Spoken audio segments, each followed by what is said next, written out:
안녕하십니까. 공간복음 신학 두 번째 강좌입니다. 문서 전승과 구전 전승에 대해서 말씀드리겠습니다. 문서 전승은 글로 전해지고 구두 전승은 입으로 전해지는 거죠. 그래서 어떤 사람은 구두 전승 먼저 얘기하고 문서 전승 나중에 얘기하는 그런 경우가 있는데, 제가 왜 문서 전승을 먼저 얘기했을까? 구두 전승을 나중에 얘기했을까? 그런 질문을 여러분이 마음속에 가지시기 바랍니다. 또 하나 중요한 거는 문서로 전해지는 것만 정확한가? 구두로 전해지는 건 정확하지 않는가? 둘 다 정확합니다. 그래서 문서 전승, 구두 전승, 예수님 말씀 복음서를 전하는데 둘 다 초기교회에서는 빈틈없이 예수님 말씀을 전하는 중요한 도구로 활용이 됐습니다.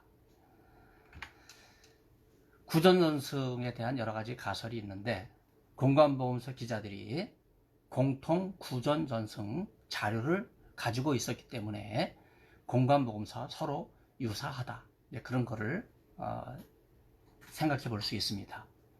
두 갈래의 구전전승이 있었습니다. 제가 두 번째 강좌는 조금 간단하게 하려고 이런 PPT 1강에도 도면이 있었지만, 도면 먼저 보세요. 예수님께서 말씀하신 최초의 말씀이 구전전승과 문전전승의 과정을 거치는데, 한편으로는 공통 구전전승 과정을 거쳐요. 이때 작은 파피루스 조각들이 먼저 기록이 되는 거죠.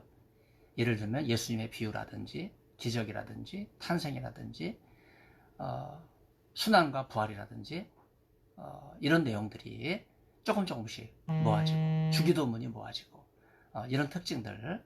그래서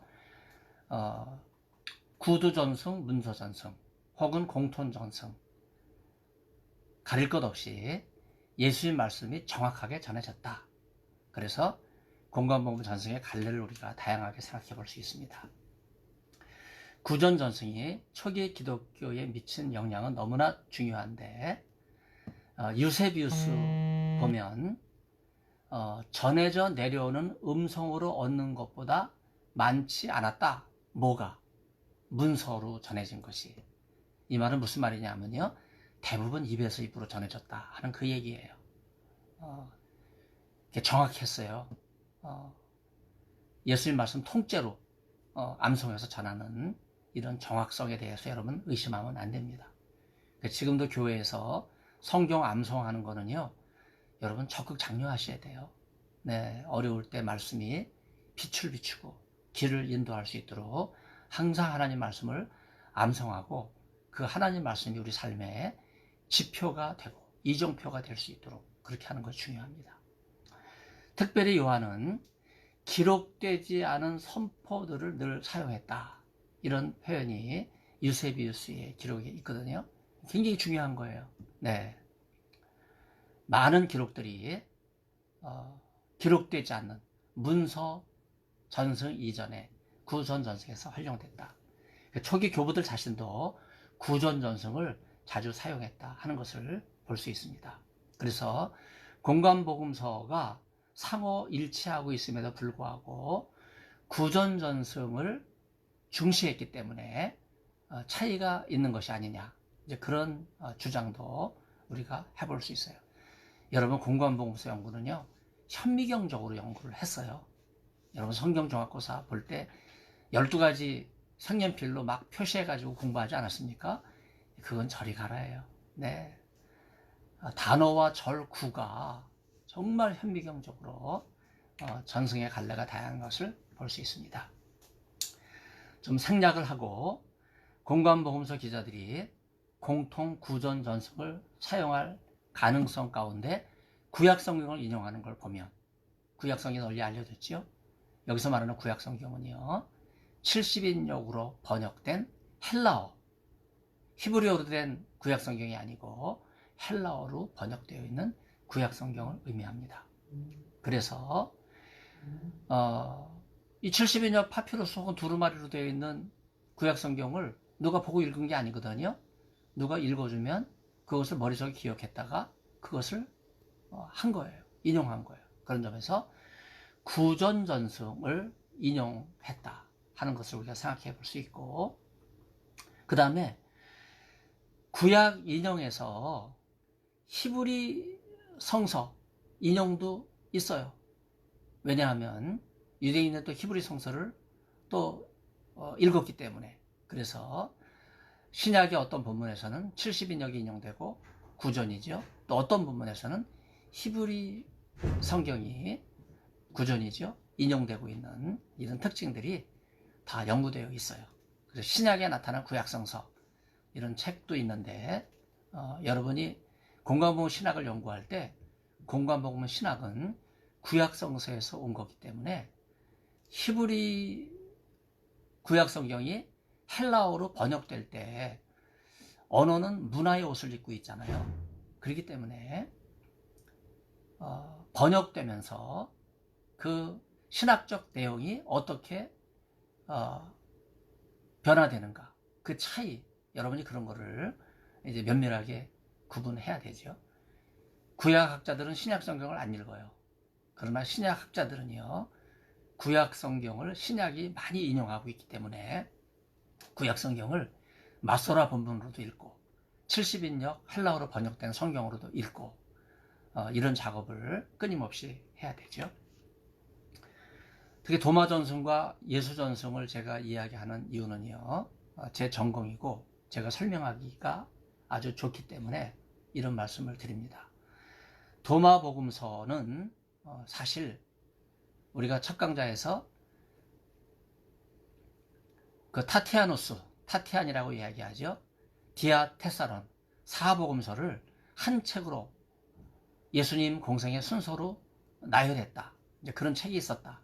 현존하진 않지만은 교부들의 책에 전해졌다. 그래서 그 디아테사론은 복원되어 있다 하는 이야기를 드렸어요.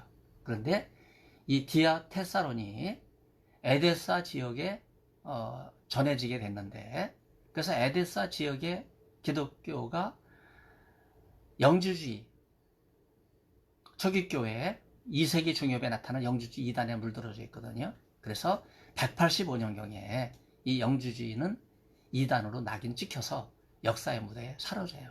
그 역할을 했던 책이 바로 디아테사론이에요. 그런데 디아테사론이 전해지기 전에 훨씬 오래전부터 이미 도마복음서가 에데사 지역에 있었습니다. 여러분 PPT 참고해 주시고 제가 시간상 간략하게 말씀을 드리면, 도마복음서는 두 종류의 사본이 있어요. 일찍이 알려진 거는요, 시리악 사본이에요.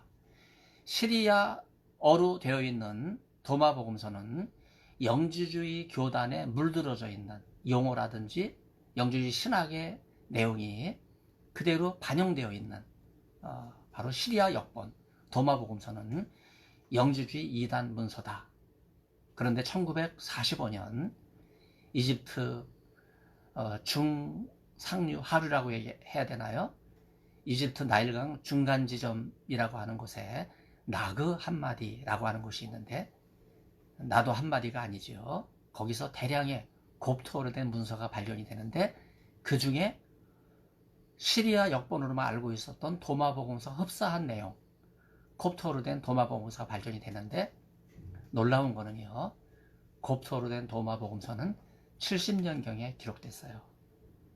처음에 슈라거라든지 헬무트 퀘스터가 시리아 역본으로 도마복음서 연대를 추정해서 150년경, 그래서 곱트어로 되어 있는 도마복음서도 영주주의 이단 문서로 학계에 발표했다가 망신을 당하고 그 이론을 다 철수했지요. 그래서 지금은 70년경에 기록된 것이 곱토로 된 도마복음서고, 그 1945년 나그 하마디 문서에서 바로 이 곱토로 된 도마복음서가 발견이 됐어요. 곱토어는 고대 애국어죠. 바로 이 곱토어로 헬라어로 번역된 신약 성경이 제일 먼저 곱토어로 번역이 됐는데, 바로 그 어간에 마가복음에 기록되던 그 어간에 곱토어로 된 도마복음서가 기록됐고, 곱토어 도마복음서는 비영주주의 문서다. 유일하게 나가마디 문서 가운데 영주주의 교단과 상관이 없는 그런 문서가 바로 도마복음서예요. 그래서 아까 에데사에 전해진 디아테사론과는 달리 이미 그 지역에 도마복음서가 있었기 때문에 영지주의 교단이 뿌리를 내리고 있었던 그런 지역에서도 정통 초기교회가 살아남을 수 있었다 하는 거예요. 그런 점에서 퀘스터와 슈라거의 이런 입장은 지금은 다 후퇴돼서 새로운 전기를 맞이했다. 그래서 도마복음서는 유대 기독교 전통 위에 서 있는 문서다. 왜 그런가? 그 이유는요, 바로 도마복음서에 나타난 예수님의 말씀 전승과 구약 성경에 대한 인용이에요. 이건 제가 찾아내서 연구해서 학계에 발표했던 그런 내용인데 너무나 중요한 내용입니다. 시리아 역본으로 되어 있는 도마복음서와 달리 곱트어로 70년경에 기록된 도마복음서는 마가복음처럼 마태복음처럼 누가복음처럼 구약 성경을 충실하게 인용하는데 무려 이 규절이 45개가 될 정도로, 도마복음 45개 규절이, 구약 인용은 더 많죠. 이 많은 인용이, 다시 말해서 영주주의는 구약을 거부하잖아요. 구약의 하나님이 열등한 하나님, 그렇죠? 어떻게 헬렌법 진멸하시고, 그렇죠? 무자비한 하나님이 기독교 하나님이 될 수 있는가? 그래서 마르시온, 이제 라틴어로 마르키온이라고 그러죠. 이 마르키온은요, 구약 성경을 거부하지 않았습니까? 영지주의의 대표적인 실수예요. 그러나 곱트어로 된 도마복음서는요, 에데사 지역에 영지주의 이단을 물리칠 수 있었던 그런 문서예요. 바로 곱트어로 된 도마복음서가 이미 에데사에 전해졌다 하는 거죠. 구약 성경을 충실하게 인용하면서 유대적인, 율법적인, 보수적인 그러한 기독교 신학이 초기교회 신학입니다. 그런 점에서 여러분들이 도마복음서에 대한 오해를 이 시간 벗어야 돼요. 유대적 전통 위에서 예수님 말씀을 충실하게 따라갔고, 그런 점에서 에데사의 정통 그리스도교도 유대 그리스도교였다. 그래서 타티아누스가 디아테사론을 가지고 들어왔어도 처음엔 선풍적인 인기를 끌었지요. 복음서를 간략하게 순서로 요약한, 말하자면 쪽집게 요약집과 같으니까. 그러나 시간이 지나면서 잘못된 거거든요. 구약을 거부하는 그런 움직임이었기 때문에 구약 성경에 충실히 뿌리를 내린 곱토로 된 도마복음서를 통해서 에데사 지역에 다시 정통 기독교가 뿌리를 내릴 수 있었습니다. 예수님의 전승과 지혜 전승을 연구할 때 특히 제가 그 다음 도표에서는요, 큐와 도마복음서를 연결하면서 유형과 제목을 이렇게 나란히 이야기했어요.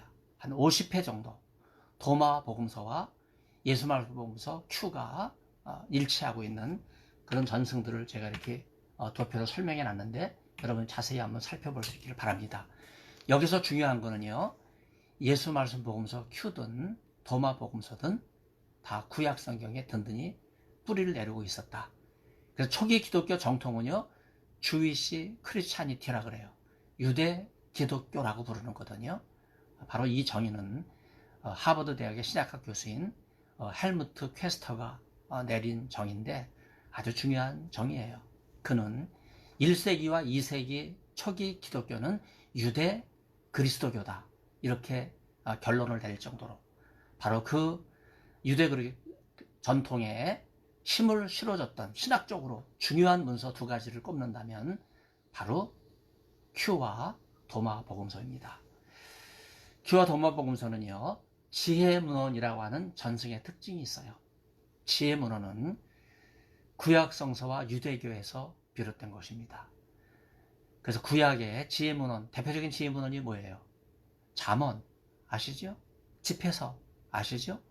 또 외경가운 솔레몬의 지혜서 아시죠? 바로 이런 문헌들이 대표적인 지혜문헌인데, 그 외에도 The Formation of Q라고 하는 책 뒤에 부록을 보면 유대 지혜문헌에 대한 목록이 수백 개가 나와요. 그만큼 Q와 도마복음서는 지혜 문학 장르다. 그래서 예수님을 지혜의 교사, 지혜가 보낸 사자 이렇게 묘사하고 있는 규절이 Q 7장 35절, 10장 21, 22절인데 누가복음 순서로 찾아보시면 여러분이 확인할 수 있습니다. 아예 예수님을 지혜 그 자체로 부르는 이러한 내용도 Q 11장 49절과 마태복음 23장 34절에 나오죠. 누가복음 11장 49절이죠. 특별히 하나님의 지혜로 이야기할 정도로 예수님은 지혜 그 자체이면서 예수의 말씀은 곧 하나님의 지혜의 말씀이다. 이런 동의어로 형성이 돼요. 그래서 지혜를 하나님의 아들이신 예수님에게 곧바로 연결짓는, 그래서 지혜의 신학이라고 하는 특징을 우리가 여기서 확인할 수 있어요. 예수님을 지혜로 고백하는 이러한 표현 방식은요, 예수님을 지혜의 교사요, 이렇게 고백하는 것을 넘어서 지혜 자체로 동일시하는 신학에 큰 영향을 미쳤습니다. 그래서 예수님을 지혜의 교사, 지혜가 보낸 교사 이렇게 이야기하다가 지혜 혹은 하나님의 지혜 그 자체다 이렇게 이야기하다가 예수님을 이 하늘의 지혜와 연결지어서 하나님의 아들로 동일시하는 이러한 신학이 큐와 도마 복음서에서 아주 중요해요. 복음서 기자들의 증언을 통해서도 우리는 큐의 이 네 가지 대표적인 규절을 마태, 누가복음의 규절과 제가 연결을 지었는데, 지혜의 특징은 감추어진 지혜다. 에녹서 1장 84장 3절 대부분의 지혜 문학이 지혜는 감추어져 있다. 이게 무슨 말이에요? 모든 사람들에게 알려져 있는 것이 아니라 하나님을 찾는 자에게 그 지혜가 발견되고, 그렇죠? 지혜는 가까이 부르는 자에게 다가간다. 하나님을 찾으라. 그러면 너에게 가까이 하시리라 하는 이런 말씀이 있는 것처럼 지혜를 아무리 부르고 찾아다녀도 만나지 못하는 특징을 보여주고 있고, 재밌는 것은 지혜를 의인법으로 묘사하는 거예요. 어떤 말의 대상이 아니라 아예 지혜 자체가 성문곁과 문어기 여러 출입하는 문에서 우리를 부르는 거예요. 지혜가 부른다. 하나님의 아들로 오신 지혜 그 자체이신 예수님께서 오라, 수고하고 무거운 짐자 다 오라, 이렇게 초청하는 그런 음성들을 발견할 수 있습니다. 그런데 이 지혜는 감춰졌기 때문에 아무나 발견할 수 있는 은보다 진주보다 더 귀한 보물이기 때문에 이 지혜를 찾는 자는 재산을 다 팔아서 그 보물을 산다고 하는 예수님의 진주에 대한 비유도 있듯이, 비유는 우리에게 강점이 있어요. 아무에게나 지혜가 알려져 있는 것이 아니죠.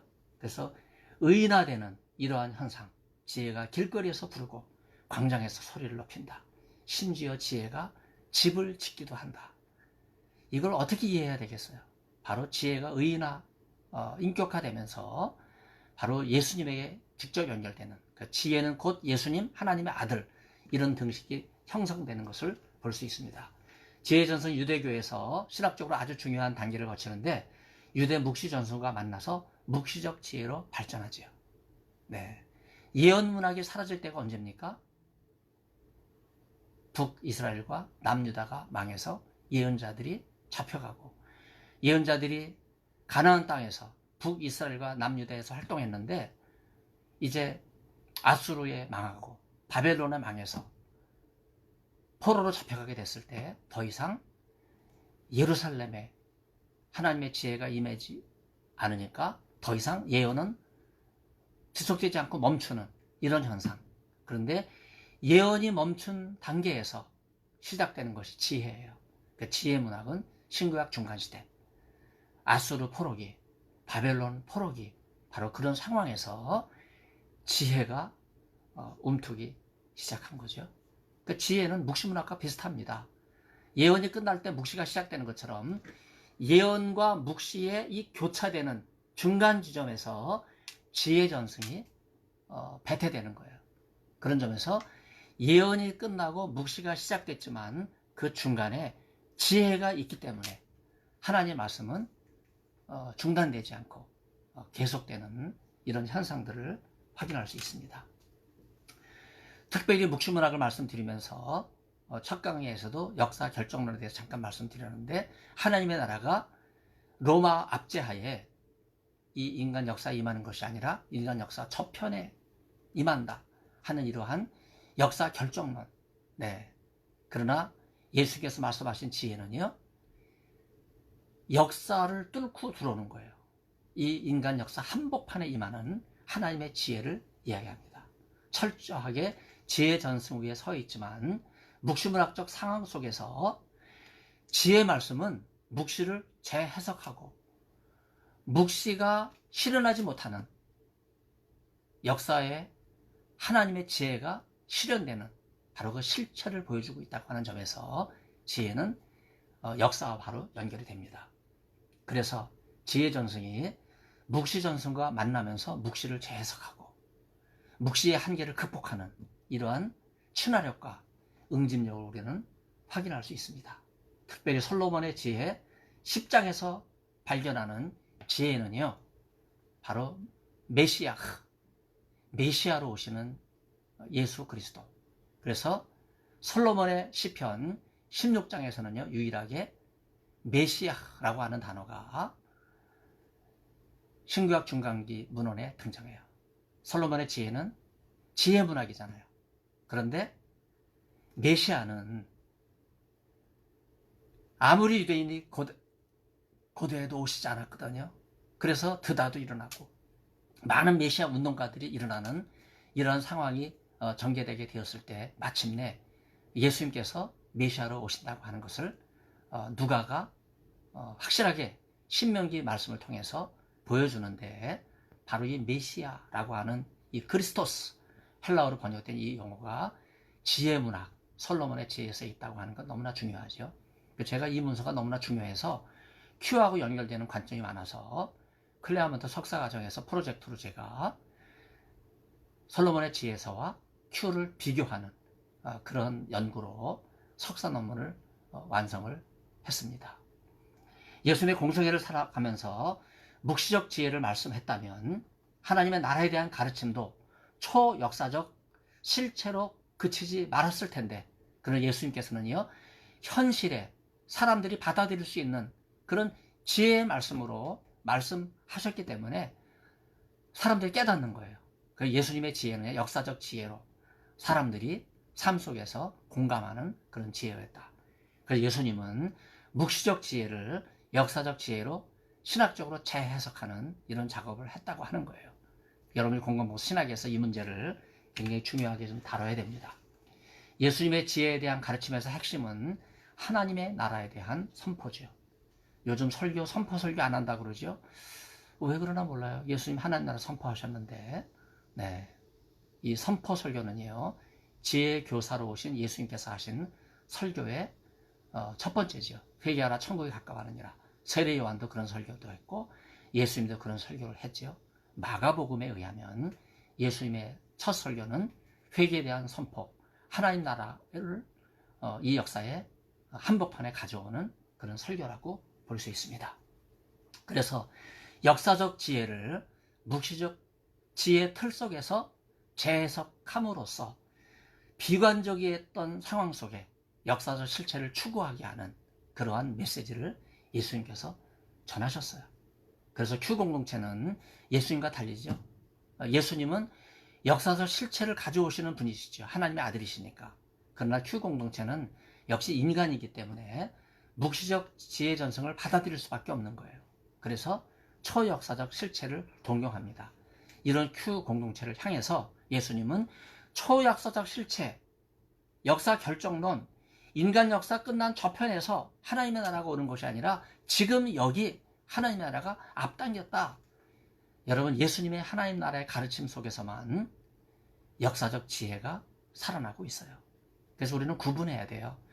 Q 공동체, 그리고 이 전승을 따라가는 마태복음과 누가복음은요, 초역사적 실체, 묵시문화적 실체를 동경할 수밖에 없어요. 인간이 연약하기 때문에. 그러나 이러한 인간의 한계를 뚫고 들어오는 것이 예수님의 역사적 실체, 하나님의 나라에 대한 분명한 지혜의 말씀이죠. 그래서 예수님은 초역사적으로 역사 저편으로 이관하는 하나님의 나라 실체를 역사 한복판에 유일하게 가져오신 하나님의 아들이시기 때문에 가능하신 분이시다. 여러분 처음 듣기 때문에 다소 이해가 안 되실 텐데, 이게 이해가 안 되시는 분은요, 예수 말씀의 전승 궤도를 다시 한번 깊이 탐독하시기를 바랍니다. 큐 공동체가 묵시 전승만을 고집했다면 결코 선교 공동체가 될 수 없었을 거예요. 나는 인간이기 때문에 한계가 있어요. 그럼에도 불구하고 하나님의 아들로서 예수님께서 역사적 실체를 내게 보여주셨거든요. 그럼 나는 어떻게 해야 돼요? 지금은 인간적인 문제에 억눌려서 압제를 당하고 있지만 예수의 말씀은 하나님의 말씀이기 때문에 생명력이 있잖아요. 내가 그 말씀을 미리 받았어요. 장차 일어날 하나님 나라 미래를 선취하게 하는, 지금 미리 맛보게 하는 이런 사건, 바로 그게 복음이거든요. 그러니까 우리는 아직 완성되지 않았지만 이미 들은 이 복음의 실체를 깨닫고, 아직 이것도 깨닫지 못한 사람들이 많이 있기 때문에 주위에 이 하나님의 나라를 전도하는 복음 전도자로 변화될 수밖에 없다 하는 거예요. 쉽게 얘기하면요, 하나님의 사랑이 나로 하여금 이 엄청난 삶의 무게를 이기게 했다고 하는 거예요. 그렇다면 우리는 어떻게 해야 됩니까? 그 은혜에 감사해서 장차 하나님의 나라가 완성될 그 미래를 생각하며, 아직 지금 이렇게 조금 보이는 이 하나님 나라 기쁨을 모르는 이웃에게 복음을 증거할 수밖에 없다고 하는 복음 선교자로 우리는 사명감을 고취할 수밖에 없는 거죠. 묵시 문학적 공동체는요, 역사 속에 실현될 역사의 미래를 내다보지 못합니다. 염세주의에 빠져있기 때문에. 그러나 큐 공동체는 선교 공동체로서 초역사적 미래를 내다보면서 예수님의 역사 속에 실현하셨던 하나님의 나라를 기억하면서 역사적 지혜 전승을 견지하고 역사적 실체 속에 살아가는 거예요. 그래서 하나님의 나라를 증거하는 증인으로 살아가는 겁니다. 그래서 거기 도표 보면 큐 공동체는 지혜 전승과 유대 묵시 전승, 이것이 묵시적 지혜 전승으로, 그리고 묵시적 지혜와 역사적 지혜가 다시 합쳐지면서 선교 공동체가 된다. 이건 너무나 중요한 거예요. 큐 공동체뿐만 아니라 마태, 마가, 누가, 복음서 공동체는 선교 공동체예요. 자기들이 보고 들은 복음을 이웃에게 전하는 거죠. 왜 지혜가 이 세상에서 거부되는 것일까요? 예수님도 인자는 머리 둘 곳이 없다, 이렇게 말씀하셨죠? 네. 지혜의 자녀인 인자, 네, 예수님뿐만 아니라 세례 요한도 지혜의 자녀로 그렇게 등장해요. 우리는 예수님과 세례 요한을 통해서 그 지혜의 실체를 전해받은 사람들입니다. 큐 공동체가 선교 공동체가 될 수 있었던 이유는요, 소수자에게만 알려진 역사적 지혜 전승의 담지자들이 됐기 때문이에요. 내게 임한 하나님 나라 기쁨, 그 감격, 여러분 그것이 씨앗의 생명력과 같은 거거든요. 그렇기 때문에 그 생명을 전하기 위해서 담대하게 복음을 증거하는, 고통과 박해 속에서도 굴하지 않고 선교하는 공동체로 나갈 수 있었습니다. 그래서 원동력은 뭐냐? 지혜 전승이에요. 바로 지혜 전승이 예수님 말씀의 핵심적인 근거예요. 그래서 예수님 말씀을 지혜 전승이라고 해석하면 큐가 보여주는 기독론을 우리는 지혜 기독론이다, 이렇게 이야기하는 거죠. 지혜의 자녀이면서 지혜 자체이신 예수님을 전하기 위해서 인자처럼 배척을 받으면서도 원더링 캐리스매틱스, 방랑 생활을 하면서도 생명을 걸고 생명을 다해서 복음을 전하는 그런 사람들이 되는 거죠. 이 강연을 마치면서 또 하나 중요한 문제가 구약 성경이죠. 네, 구약 성경은요, 지금 유대인들은 타나크 그래갖고, 예, 토라, 네비임, 게투빔, 첫 글자를 따서 게투빔, 이상한 말 하나 붙여서 타나크라고 부르는데 잘못된 거예요. 우리는 구약 성경, 경전, 히브리 성서 이렇게 있는 게 중요한데, 신약 성경, 구약 성경을 여러 차례 성서라고 그렇게 언급합니다. 바울도 성서, 바울 서신도 성서라고 언급하고, 또 성경을 펼칠 때 너희 마음이 뜨겁지 아니하냐, 예수님이 엠마오 제자들에게 하시는 말씀, 바로 그 성서, 성경이 그 앞에 구약 성경을 가리키는 거죠. 아까 강연에서도 무라토리안 경전, 중세 때 사서가 발견한 문서지만 그때 사서 이름 무라토리안이에요. 근데 보니까 그 문서는 2세기 문서거든요. 그때는 이 복음서에 대한 명확한 왜 이유인지 모르지만 아까 어떤 분 질문하셨는데 누락된 그런 흔적이 보이지만 4세기 시내산 사본과 바티칸 사본에서는 복음서는 완벽하게 자리를 매김하고 있는 것을 확인할 수 있습니다. 특별히 아까도 이야기했지만 신약에서 말하는 성서는 70인역으로 헬라어로 번역된 구약 성경이다. 그래서 사실은요, 자부심이 있어야 돼요. 신약을 하는 사람들은요, 헬라어로 된 구약 성경을 읽어야 돼요. 왜? 예수님이 헬라어로 된 구약 성경을 읽으셨기 때문에. 복음서 지도자들도 마찬가지예요. 헬라어로 된 구약 성경을 읽었기 때문에. 그런 점에서 여러분 70인역에 대한 자부심을 가져야 됩니다. 여기 히브리 성서, 유대인들이 갖고 있는 성서 2페이지를 따라서 이렇게 나눠놨죠. 토라, 그 다음에 전기, 후기, 예언서, 그 다음에 성문서. 이게 유대인들의 마소라 텍스트예요. 70인역 번역된 문서는요, 외경이 많이 포함되어 있죠. 낯선 여러분 문서들 많이 있어요. 사실은 예수님 때 이 외경을 읽은 거예요. 그래서 예수님 시대의 구약 성경은 70인역이에요. 그래서 예수님은 외경을 풍부하게 알고 계세요. 그리스 로마 신학 정통하셨어요. 베드로 전후서를 보면 에녹서를 인용하지 않습니까? 유다서의 외경을 인용하고 있어요. 바로 70인역을 예수님과 신약 저자들이 인용했다 하는 것을 여러분들이 확인하시고, 구약 성경, 네, 지금 우리의 구약 성경이죠. 모세오경, 역사서, 그리고 시와 지혜서, 대연서, 연서 이렇게 나누는 것이 오늘 내용인데, 우리는 마소라 본문 전통을 따라가면서도 70인역의 전통도 수용하고, 그러면서도 외경은 또 거부했어요. 그러나 사실 우리는 외경도 예수님 때 그 당시에는 경전, 외경 구분이 없었을 때니까 70인역이 성서였으니까 구분 없이 읽었다고 하는 거, 이 도표를 통해서 여러분이 확인하시고, 우리에게는 헬라어로 된 3가지 성경이 있어야 돼요. 하나는 구약 70인역, 하나는 신약으로 되어 있는 헬라어 성경, 또 하나 헬라어 성경은요, 사실 우리는 성경이라고 이야기하지 않지만 요세푸스의 유대 역사, 그 다음에 초기 교부들의 헬라어 문헌, 여러분 이 3가지 문서가 사실은요, 신약을 연구하는 학자들이 굉장히 중요하게 생각해야 될 문서이기 때문에 여러분 가운데 신약이 그렇게 호락호락한 학문이 아니기 때문에 이단들이 꼼짝을 못하는 거예요. 배경사를 연구하면 지금 현대 등장하는 모든 이단은요, 다 고대에 있었던 거거든요. 애들 장난이에요. 그렇기 때문에 감히 신약학자들을 누가 흔들지 못합니다. 여러분 담대하게 하나님 말씀 위에 굳게 서서 이 시대 이단 사조를 담대하게 막아내는 주의 종들이 되시기를 간절히 바랍니다. 경청해 주셔서 감사를 드립니다.